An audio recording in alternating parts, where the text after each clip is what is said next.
Hello, and welcome to our instructional video. Today we're going to be discussing shortcut keys within Business Central. So once we're in Business Central, we're going to go ahead and open up a sales invoice for the purpose of showing you some of the shortcuts that Business Central is built in with.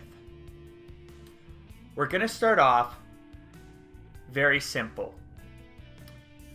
Under customer name, if I select the 3 ellipses, it will open up a list of companies that I can choose from. A way that I can get out of this is by simply pressing the escape key. This will close the window and return me back to the sales invoice. If I select a company, it will then, as you can see, populate a couple of different fields. For my posting date, if I want to enter today's date, I can simply use the letter T, which will populate as today's date. Another option I can use is if I know that I want to set a sales invoice for the 15th of this month. I can simply type in 15 and the program will automatically populate it with the 15th of the current month. Moving on, we can move through fields by simply selecting the tab button. So if I'm on customer name, I can simply press tab and you can see it will move me through the fields. This is useful so you are able to quickly navigate through different fields. Moving down, I am now going to go through and enter some of the information we need for this sales invoice.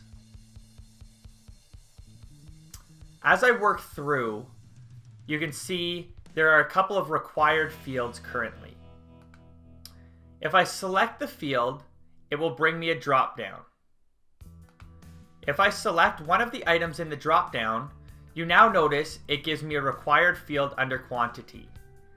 This is where I can use the tab button twice to move me over to the quantity field. From here, I can enter my value. I then press enter and I can continue to tab through my other fields. If I would like to add a line item, I can simply do that by selecting Control Insert, which, as you now notice, has populated me with a new line item. If I go through and create another line, and I decide that now I don't need this line anymore, I am able to remove this line by simply pressing Control Delete. This will then prompt me if I would like to go ahead and delete this item. I can simply either select yes with my cursor, or I can simply select the Enter button, which now you notice has deleted my line item. If I decide that I would like to create another diagnostics remote in the area below, I can simply go ahead and press F8, which will copy from my cell above. It's very important to note that it will copy from your cell above, not your cell below. After I go ahead and enter this information, we'll go ahead and grab a couple of different items so I can show you the next filtering information. So let's say this is my current invoice, and I would like to filter to a certain value. I can do so by simply selecting in the current box that I would like to filter to. I will then filter by selecting the Alt F3 key. And you notice it will give me a filter next to my description, and it will filter to whatever box I was last located in.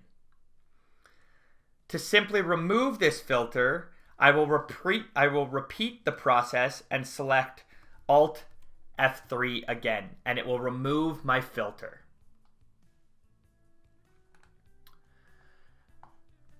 If we return back to the role center, I can simply navigate to my settings page by selecting Alt and T at the same time. This will then bring up my settings page. These are some of the main shortcuts that you will be using within Business Central.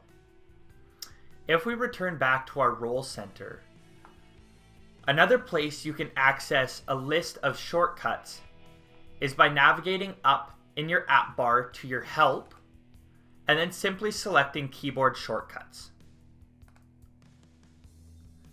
This will then bring up a Microsoft Docs Business Central page, where if you scroll down, will provide you with a lot more shortcuts that you may find beneficial to you and your current role. You can simply return back to Business Central by selecting your other tab at the top of the screen. Thank you for tuning into our video, and make sure to check out our previous videos as well as upcoming videos that we will be producing. Thank you.